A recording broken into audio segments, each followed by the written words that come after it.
कोलकाता की ट्राम में प्रेम का टिकट। सुबह के 9 बजे कोलकाता की एक पुरानी पीली ट्राम धीरे धीरे एसएस स्ट्रीट से कॉलेज स्ट्रीट की ओर बढ़ रही थी। भीड़ थोड़ी थी पर उतनी भी नहीं कि सीट आराम से मिल जाए। ट्राम में चढ़े एक सज्जन बिस्वजीत बाबू, उम्र कोई 55 के करीब, हमेशा की तरह अपना झोला लटकाए और हाथ में दार्जिलिंग की चाय का कुल्हड़। तभी ट्राम में चढ़ी एक बुजुर्ग महिला लता दी, जो खुद को कोलकाता की मोबाइल रेडियो मानती थी। हर सफर में वो या तो कविता सुनाती या किसी की कुंडली बताने लग जाती। बिस्वजीत बाबू ने मजाक में कहा, आज मेरी प्रेम रेखा देखिए लता दी, कब मिलेगी वो जो ट्राम में साथ बैठकर चाय पिए। लता दी मुस्कुराई और बोली, ट्राम में ही है तेरी प्रेम कहानी बाबू मोशाय, बस चाय दो और अगले स्टॉप पर जो चढ़ेगी उसी से बात करना। बिस्वजीत बाबू हंसे, पर जब अगला स्टॉप आया तो एक महिला चढ़ी, उम्र करीब पिस्ताव, हाथ में किताब और आंखों में वही पुराना बंगाली नाटक वाला जादू। बगल में बैठी और किताब खोल ली। बिस्वजीत बाबू बोले, काफी समय से वही ट्राम पकड़ते हैं हम दोनों। वो बोली, हाँ, और आप रोज वही चाय का कुल्हड़ लेकर आते हैं। कभी एक और लेकर देखिए, शायद साथ में चाय पी जाए कोई। अगले दिन बिस्वजीत बाबू तैयार होकर निकले, कमीज थोड़ी साफ सुथरी, बालों में थोड़ा तेल और झोले में 2 कुल्हड़।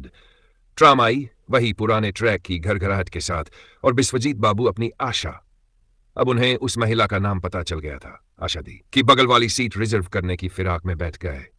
कुछ ही मिनट में आशा दी भी चढ़ी, वही किताब, वही हल्की सी मुस्कान। बिस्वजीत बाबू ने चाय आगे बढ़ाते हुए कहा, आज आपके लिए भी लाया हूं। आशा दी ने चाय ली, मुस्कुराई और बोली, लगता है अब आप मेरी हर सुबह की आदत बनते जा रहे हैं। बगल में बैठी लता दी बुदबुदाई, देखा, मैंने तो पहले ही कहा था, ट्राम ही है प्रेम की रेल। कुछ दिन बीते, अब ट्राम की वो सीट जैसे उनकी दुनिया बन चुकी थी। साथ में चाय, किताबों की बातें, कभी कॉलेज स्ट्रीट के बुक स्टॉल की चर्चा, तो कभी पुराने कोलकाता के किस्से। फिर एक दिन बारिश हो रही थी, ट्राम लेट थी।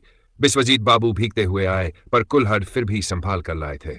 आशा दी ने हंसते हुए पूछा, इतनी भीग गए फिर भी कुल्हड़ बचा लिया?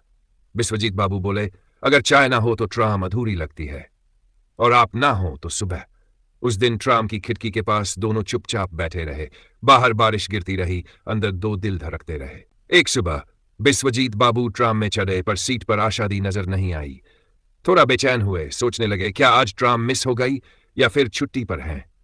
पर जैसे ही ट्राम कॉलेज स्ट्रीट पहुंची, वहां खड़ी थी आशा दी, हाथ में एक डब्बा लिए। ट्राम रुकते ही वो चढ़ी और बिस्वजीत बाबू की तरफ डब्बा बढ़ाया। आज मेरी तरफ से बंगाली रसगुल्ला, आशा दी बोली। बिस्वजीत बाबू हैरान, कोई खास बात? हाँ, वो बोली मुस्कुराकर, आप रोज चाय लाते हैं, आज मैंने सोचा मुंह मीठा कराते हैं। वैसे भी आपके कुल्हड़ की चाय में मिठास कम होती है। बिस्वजीत बाबू बोले, अरे वो चाय में नहीं, सामने वाली मुस्कान में मिठास देखनी चाहिए।